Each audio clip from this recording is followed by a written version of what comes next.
Agora que já sabemos encontrar representações em séries de potências para algumas funções, vamos estudar como relacionar essas representações em séries de potências com as operações de derivação e integração. Teorema 1. Se a série de potências mostrada aqui, somatório de AN vezes x menos x0 elevado a n, tem raio de convergência R, então ela representa uma função f que é diferenciável, logo contínua, logo integrável, no intervalo aberto de x0 menos r até x0 mais r, possui derivada dada por esta fórmula e integral indefinida dada por esta outra fórmula. Além disso, ambas as operações, derivação e integração, preservam o raio de convergência. No seguinte sentido, sendo R o raio de convergência da série de potências que representa a função f, temos que o raio de convergência da série de potências que representa a derivada de f continua sendo R. E também o raio de convergência da série de potências que representa cada primitiva de f continua sendo R. Isto é o significado da primeira frase aqui. Ambas as operações, derivação e integração, preservam o raio de convergência. Agora vamos entender melhor as fórmulas 1 e 2, que aparecem aqui, dando representações em séries de potências para a derivada de f e as primitivas de f. Na primeira fórmula, nós vemos aqui um somatório de uma expressão que é exatamente a derivada da parcela da série que tínhamos no início. Observe isso. O AN é constante com relação a x, então ele é preservado. E o fator ao lado, que é esse x menos x0 elevado a n, a gente pode derivar usando a regra da potência para derivadas, que nos diz que a derivada daquele x menos x0 elevado a n é isso aqui. Certo? Então, daqui para cá, basicamente eu derivei as parcelas, né? E somei essas derivadas. A soma das derivadas das parcelas que tínhamos no início, nessa primeira série de potências aqui, vai nos dar uma série de potências que representa a derivada da função f, que era representada por aquela primeira série de potências. Tem um detalhe aqui no índice inicial. Note que o índice inicial passou de Q para Q mais 1 nessa derivação. Eu explico daqui a pouco sobre isso. Na integração, o processo é similar. Eu pego aqui a parcela da série que tínhamos no início e integro usando a regra da potência para integração. Então, nesse caso, novamente, o AN é constante com relação a x, então ele é preservado. E ao lado dele nós temos o fator x menos x0 elevado a n, que pode ser integrado pela regra da potência para integrais, que diz que a integral daquele x menos x0 elevado a n vai dar isso aqui. A gente aumenta uma unidade no expoente e também divide por esse expoente já modificado. Pronto. Então, isso é a integral disso, ou seja, eu estou integrando as parcelas da série dada no início aqui, e depois que eu integro essas parcelas, eu somo todas essas parcelas. Além disso, eu acrescento uma parcela constante arbitrária aqui, mais c, que é comum de qualquer integração indefinida, né? Toda integração indefinida vai me dar o quê? Vai me dar uma família de primitivas. Vai me dar a família de todas as primitivas da função f.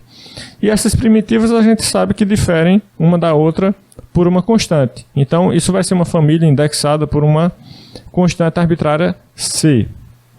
Então, isso nos diz como encontrar representações em séries de potências para a derivada de uma função que já sabemos representar em série de potências e também para a integral ou para as primitivas dessa mesma função.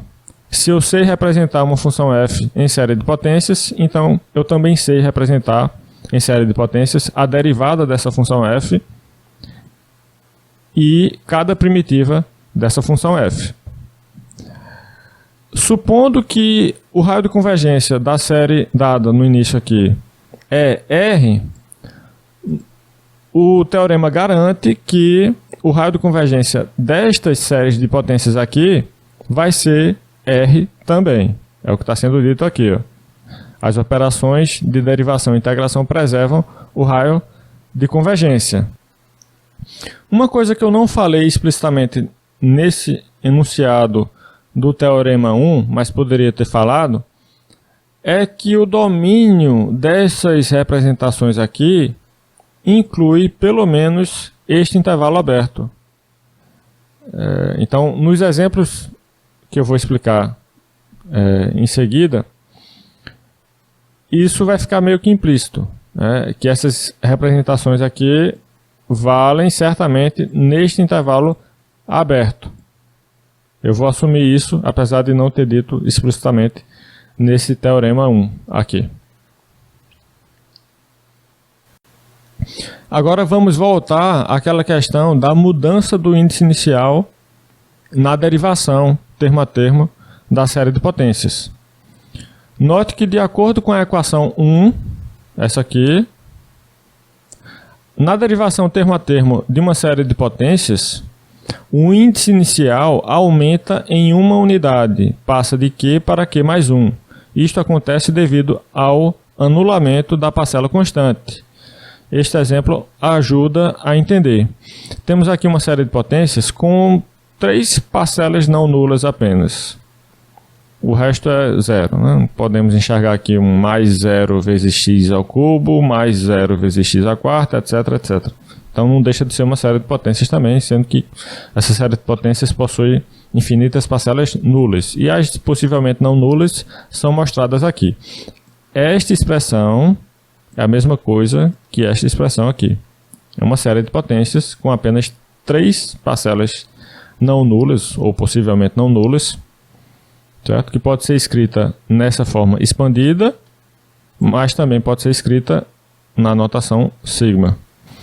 Bom, então derivar esta série de potências nada mais é do que derivar este polinômio, de modo que o resultado é A1 mais A2 vezes 2x, que pode ser escrito também na notação sigma, nessa forma aqui, onde dentro do somatório nós temos exatamente a derivada da parcela que tínhamos inicialmente aqui.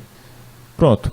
Então, no momento em que nós chegamos no resultado escrito na notação sigma, de modo que dentro do somatório nós temos exatamente a derivada da parcela que tínhamos no início, necessariamente o índice inicial aqui deste último somatório será uma unidade maior do que o índice inicial lá no início, na série original, que foi derivada.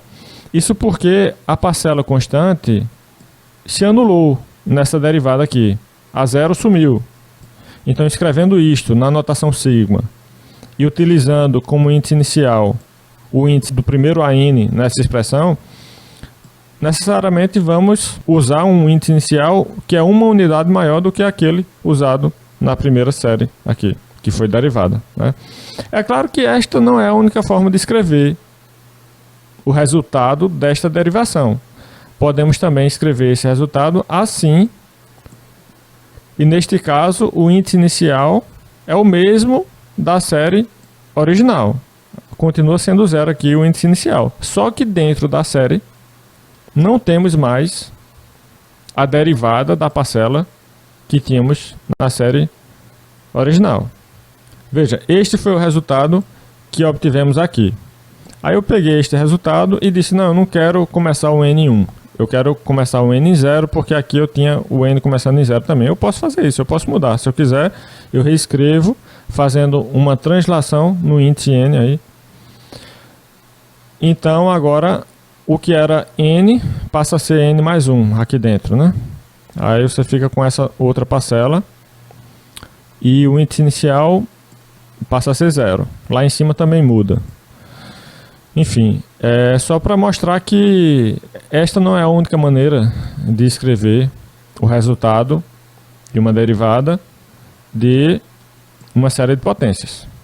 Você pode escrever de infinitas maneiras, mas se você quiser deixar dentro da série de potências a derivada da parcela da série de potências que você derivou, aí sim o índice inicial aqui tem que ser uma unidade maior do que o índice inicial da série que você derivou. Lembre-se sempre disso.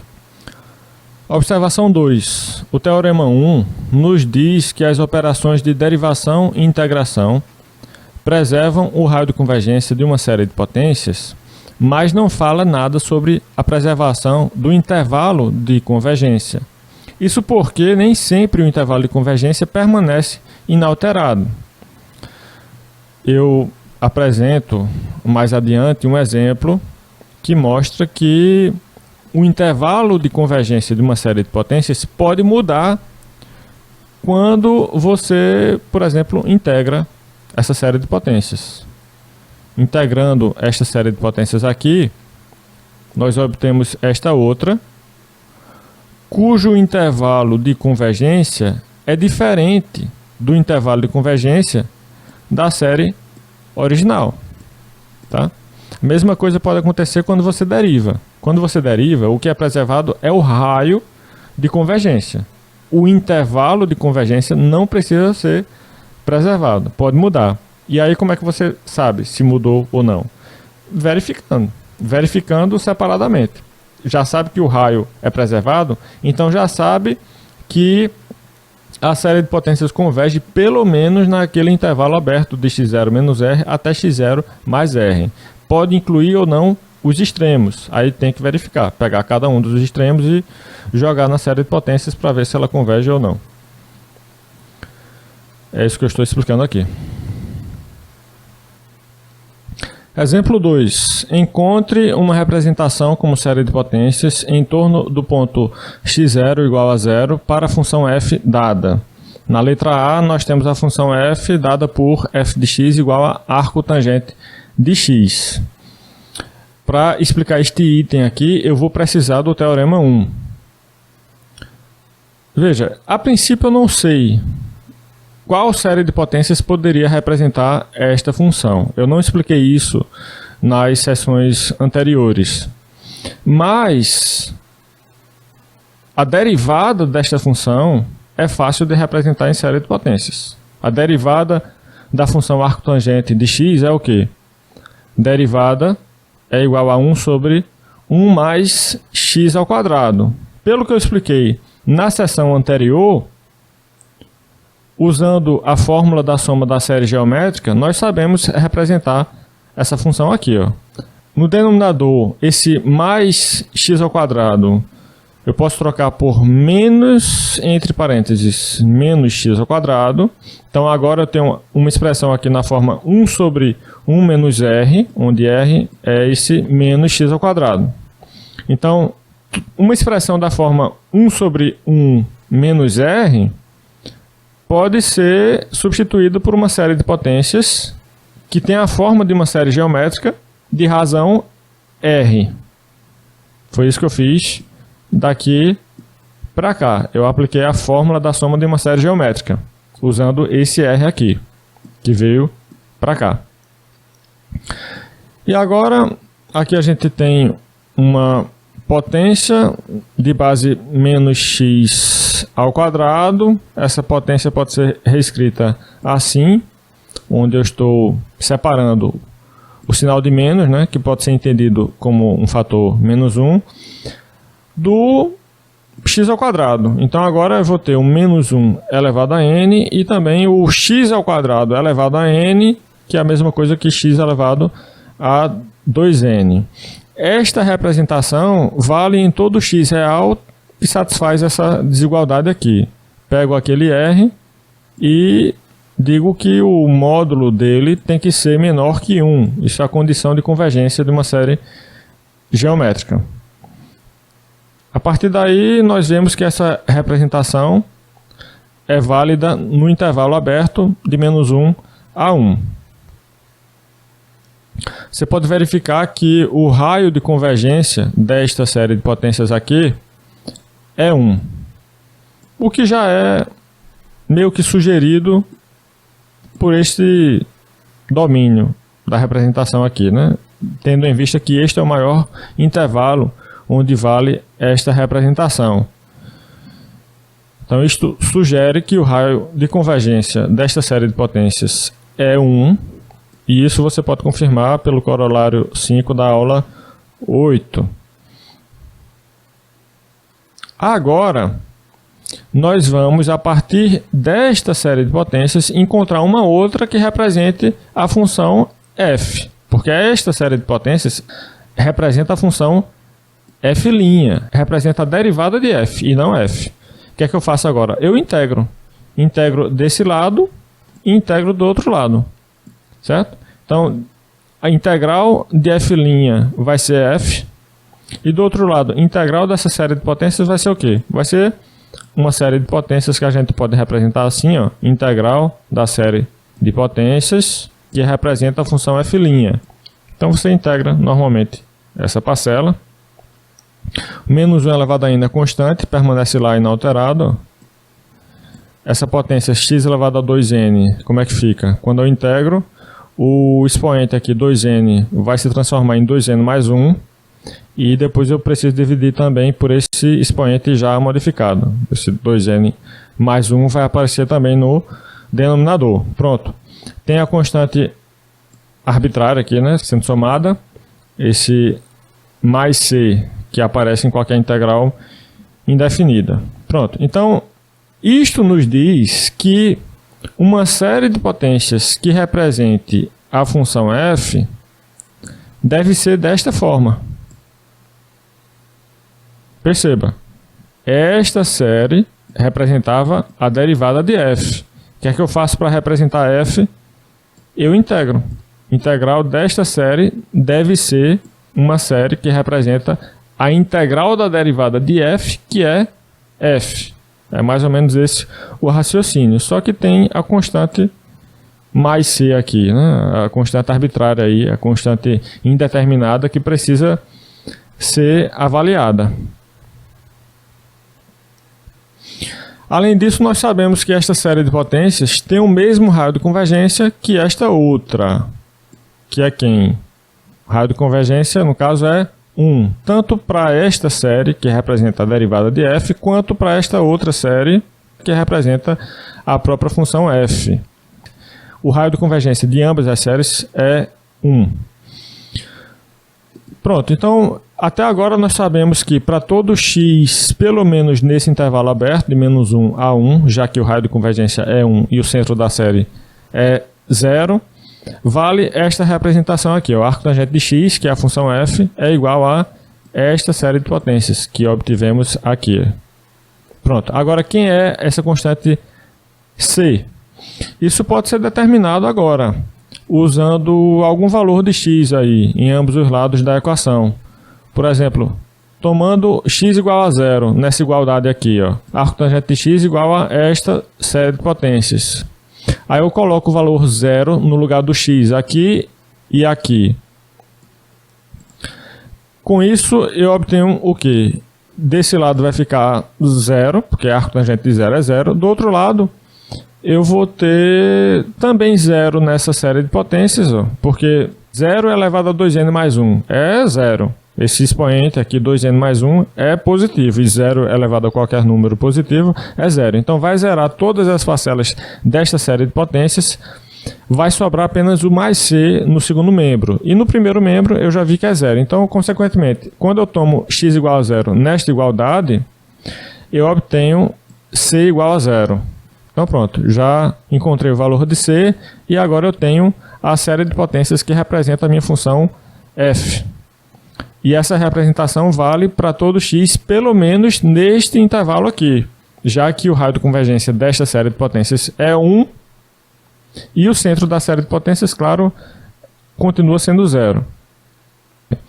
Esta série aqui é chamada série de Gregory, E pode-se provar que, na verdade, aquela representação, essa aqui, ó, também vale para x igual a 1 e para x igual a menos 1. Ou seja, na verdade, esse intervalo aqui poderia ser fechado.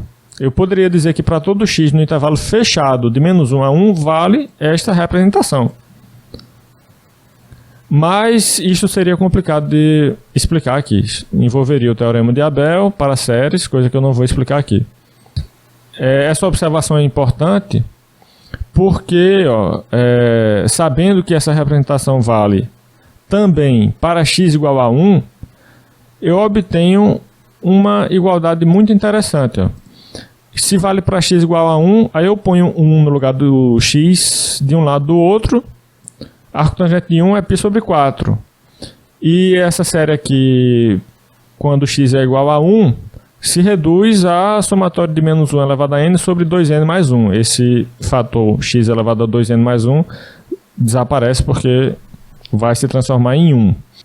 Multiplicando por 4, essa igualdade, você obtém isso aqui, ó. π igual a 4 vezes a série, que é o somatório de menos 1 elevado a n sobre 2n mais 1. Esta equação é muito interessante porque nos dá uma maneira de calcular o número π. Você aprendeu na escola que π é o quociente do comprimento de uma circunferência pelo diâmetro dessa mesma circunferência. Mas como é que a gente mede isso? Como é que a gente calcula? A gente tem que desenhar uma circunferência bem grande, num lugar plano, perfeitamente liso. Aí, vamos lá, medir agora o comprimento da circunferência, medir também o diâmetro de maneira o mais precisa possível, dividir depois uma coisa pela outra para obter uma aproximação de π. É assim que a gente faz? Não, tem métodos melhores. E essa equação dá um método. Não é o melhor possível, mas é um que já dá uma ideia de como as coisas podem ser mais precisas. De qualquer forma, esta equação é chamada fórmula de Leibniz para π. Item B. Agora queremos encontrar uma representação em série de potências para a função f de x igual a ln de 5 menos x. Tá, o que é que eu faço aqui? Como é que eu posso encontrar uma série de potências que representa essa função? No exemplo anterior eu fiz o quê? Eu tinha a função arco tangente de x, que eu não sabia como representar em série de potências, mas eu derivei.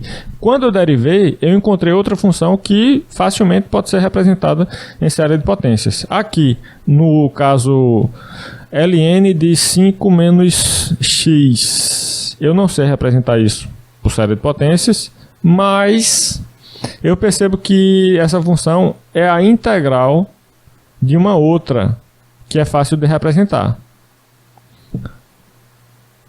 Note que esta função f é uma primitiva da função menos 1 sobre 5 menos x. É uma primitiva, significa a integral, né? Ou faz parte da integral indefinida, né, dessa função aqui. Então, o que é que eu vou fazer? Eu vou tentar encontrar uma representação em série de potências para esta função e depois, a partir desta representação, tentar chegar na representação da função f, de maneira similar ao que eu fiz no item anterior. Lá, o arco tangente de x era o quê? Era uma primitiva da função 1 sobre 1 mais x ao quadrado. Aí eu representei primeiro essa função 1 sobre 1 mais x ao quadrado, para depois chegar na representação da função arco tangente. Aqui é basicamente a mesma coisa. ln de 5 menos x é uma primitiva dessa função aqui. Aí eu vou encontrar uma representação em série de potências para essa função e depois, a partir dessa representação, tentar chegar numa representação para a função f. Pronto, então a função menos 1 sobre 5 menos x pode ser escrita assim, ó. Estou colocando aqui o fator constante menos 1/5 na frente e o que sobra é 1 sobre 1 menos x sobre 5. Essa expressão é da forma 1 sobre 1 menos r. Por isso que eu quis deixar o menos 1/5 lá na frente. Justamente para sobrar aqui uma expressão que seja da forma 1 sobre 1 menos r. Porque expressões da forma 1 sobre 1 menos r podem ser substituídas por séries de potências na forma de séries geométricas. Perceba que eu coloquei aqui exatamente o x sobre 5 que estava fazendo o papel do r, né? Então esta série representa esta função aqui. Aí agora o menos 1/5 pode entrar na série de potências e você pode reescrever tudo deixando dessa forma aqui. Então agora eu vou integrar esta série de potências para encontrar uma representação da integral desta função, que é justamente a função f. F é uma primitiva, né, desta função. Tá? Então vamos integrar de um lado e do outro. Integrando esta série aqui, termo a termo, eu obtenho uma série de potências que pode ser denotada assim. E significa o quê? Significa somar as integrais das parcelas que eu tenho aqui. Basicamente isso, e o menos aqui pode sair do somatório e da integral, não tem nenhum problema. Então, integrando agora o x elevado a n sobre 5 elevado a n mais 1. Isso é fácil, né? A constante 5 elevado a n mais 1 permanece lá, e você integra o x elevado a n, aí fica com x elevado a n mais 1 sobre n mais 1. Apareceu aqui uma constante de integração, que vai ser determinada daqui a pouco. Do outro lado da equação, nós temos a própria função f, que é uma primitiva desta aqui. Já que nós integramos de um lado e do outro, né? Integral deste lado é esta série de potências. Integral do outro lado é o que? É a integral da derivada de f. Quem é a integral da derivada de f? Escolhendo apropriadamente a constante que aparece do outro lado, podemos considerar que a integral da derivada de f, nesse caso aqui, é f. Tá? Basta escolher apropriadamente a constante que aparece do outro lado. Bom, então é isso que a gente vai fazer agora, tomando x igual a 0 nesta igualdade aqui. F de x igual a esta série de potências. Aí eu tomo x igual a 0. Vou ficar com o quê? De um lado eu vou ficar com f de 0. F de 0 é igual a ln de 5 menos 0, ou seja, ln de 5. Então eu vou ter ln de 5 aqui no lado esquerdo. Do outro lado, quando eu ponho 0 no lugar do x, eu vou ter 0 nessa série de potências aqui, vai sobrar apenas a constante mais c do outro lado. Tá? Porque 0 elevado a n mais 1 necessariamente é 0. Então vai zerar tudo isso aqui, vai sobrar apenas o mais c do outro lado. Consequentemente, c é igual a ln de 5. Então descobrimos o valor de c. c é igual a ln de 5. Então agora podemos dizer que a função f é representada por esta série de potências aqui, que é exatamente esta, usando agora o valor de c, que já sabemos, né? C é igual a ln de 5. Então, coloca aqui esse valor no lugar do c. Pode também trocar a ordem aqui, colocar o c antes da série. Então, nesse caso, vai ficar ln de 5 menos aquela série de potências que aparecia aqui. Aí você pode deixar mais claro também, se quiser, que isto de fato é uma série de potências, apesar de você ter uma constante solta aqui aparentemente, mas é porque o somatório pode ser reescrito assim, ó, fazendo uma translação no índice. E agora você tem uma constante que seria exatamente o A0 dessa série de potências aqui. E além dessa constante você vai ter aqui o A1x, o A2x ao quadrado, o A3x ao cubo, etc. Ou seja, para ficar mais claro que esta expressão é realmente uma série de potências, você pode reescrevê-la assim: somatório de AN vezes x elevado a n, com n variando nos naturais, onde AN é quem? AN, de acordo com esta expressão aqui, é dada por isso.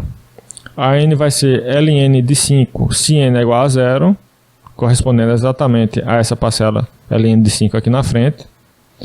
E a n vai ser menos 1 sobre n vezes 5 elevado a n, se n for maior que 0, correspondendo ao coeficiente que aparece aqui dentro do somatório. Nós temos 1 sobre n vezes 5 elevado a n, multiplicando x elevado a n.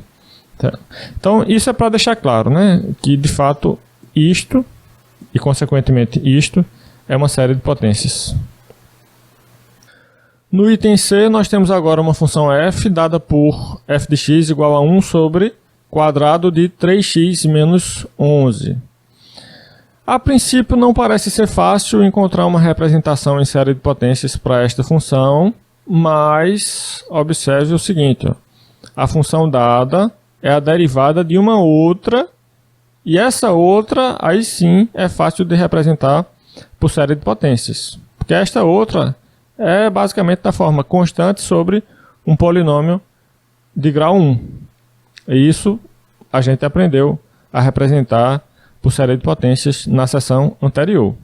Mas para simplificar ainda mais aqui o segundo membro, podemos passar uma constante para fora. Estou passando a constante 1 sobre 33 para fora da derivada. Então ela vai ficar multiplicando a derivada de uma função na forma 1 sobre 1 menos r. Agora ficou mais fácil ainda de encontrar uma representação em série de potências para essa função aqui, que está sendo derivada, né? É isso que a gente vai fazer agora. A função, entre colchetes aqui, pode ser representada em série de potências assim, usando a fórmula da soma de uma série geométrica, considerando que a razão é esse 3x sobre 11, que aparece aqui como segunda parcela da diferença que aparece no denominador da função. Então, encontramos aqui, ó, uma série de potências que representa essa função. A série de potências pode ser reescrita assim. Pronto, então agora sabemos representar por série de potências esta função cuja derivada é um múltiplo da função f. Derivada da função que já conseguimos representar por série de potências é um múltiplo da função f. Isso vai nos ajudar a encontrar uma representação em série de potências para a função f. Como? Apenas substituindo esta série de potências aqui, né, no lugar da função que ela representa. Então, substituindo esta série de potências aqui, ó, vamos obter o seguinte, ó, 1 sobre 33 vezes derivada dessa função é igual a 1 sobre 33 vezes derivada da série de potências que representa essa função, né? E essa derivada de série de potências é fácil de calcular pelo teorema 1. A derivada é calculada termo a termo. Pronto. Veja que do outro lado da equação nós temos a função f, né? A função f já vimos que é igual a 1 sobre 33 vezes a derivada daquela outra função.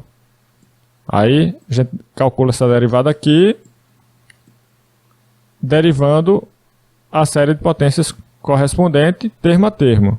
Chegamos nessa série de potências aqui, e agora 1 sobre 33 que está lá fora pode entrar, aí ficamos com esta série de potências, que pode ser simplificada para esta e para esta. Pronto. Então, esta série de potências representa esta função aqui. No item D, nós temos agora uma função f dada por f de x igual a x sobre quadrado de 1 mais 4x. Esse item é um pouco menos imediato, porque antes de derivar ou integrar, eu preciso fazer uma modificação algébrica na função que eu quero derivar ou integrar. Não vai ser essa aqui, não vai ser a função f que eu vou derivar ou integrar. Tá? Note o seguinte, ó. Ignore o x lá em cima, coloque 1 no lugar do x. Tá? Essa função aqui é um múltiplo da derivada de uma outra função que é fácil de representar por série de potências. Aí o que é que eu vou fazer aqui? Eu vou encontrar uma representação por série de potências para esta função. Depois eu vou multiplicar essa representação por x. Depois que eu obtiver uma série de potências que representa essa função aqui, essa função ainda não é a minha função f, mas a função f é simplesmente o produto do x por essa função aqui. Aí eu pego uma série de potências que representa essa função e depois multiplico por x de um lado do outro. Multiplico essa função aqui por x, ela vai se transformar em f. E multiplico a série de potências do outro lado por x, vai continuar sendo uma série de potências. É essa a ideia aqui. Então é um pouco menos imediato o processo aqui, para chegar na representação em série de potências. Então vamos lá. Note que esta função, obtida a partir da função f, trocando o x lá em cima no numerador pela constante 1, essa função é igual a 1/4 vezes a derivada desta outra função. Aí vamos representar esta função aqui dentro da derivada por uma série de potências, usando a fórmula da soma de uma série geométrica. Estou preparando aqui para fazer isso. E agora eu coloco uma série da forma somatória de r elevado a n, onde r é justamente a expressão que apareceu aqui no denominador, né? Que agora está escrito na forma 1 menos r. Bom, então esta função é representada por esta série de potências. E esta série de potências pode ser reescrita assim. Aí agora você pode derivar termo a termo esta série de potências aqui, obtendo esta outra série de potências. Pronto. Esta série de potências representa esta função. O que é que eu faço agora para encontrar uma representação para a função f? Eu multiplico por x de um lado e do outro. Então, essa função aqui vezes x me dá a função f. Do outro lado, essa série de potências vezes x me dá uma outra série de potências, que vai ser exatamente essa aqui, ó. Essa série de potências é obtida a partir desta, multiplicando essa aqui por x. Aí o x elevado a n menos 1 vai se transformar em x elevado a n. O resto permanece inalterado. Só mudou o x elevado a n menos 1 aqui, que se transformou em x elevado a n. No primeiro membro, onde eu tinha 1 sobre o quadrado de 1 mais 4x, eu agora tenho x sobre o quadrado de 1 mais 4x, que é exatamente a minha função f. Pronto. Então, com isso, eu obtenho uma representação para a função f. A função f é representada por esta série de potências, que também pode ser escrita assim, onde o a n é dado por esta fórmula, né?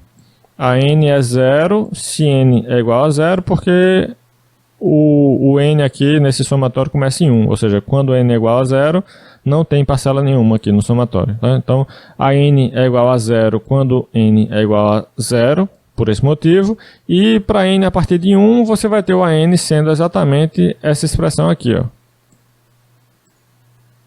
Pronto. Então, isto nos dá a representação por série de potências para a função f do item D.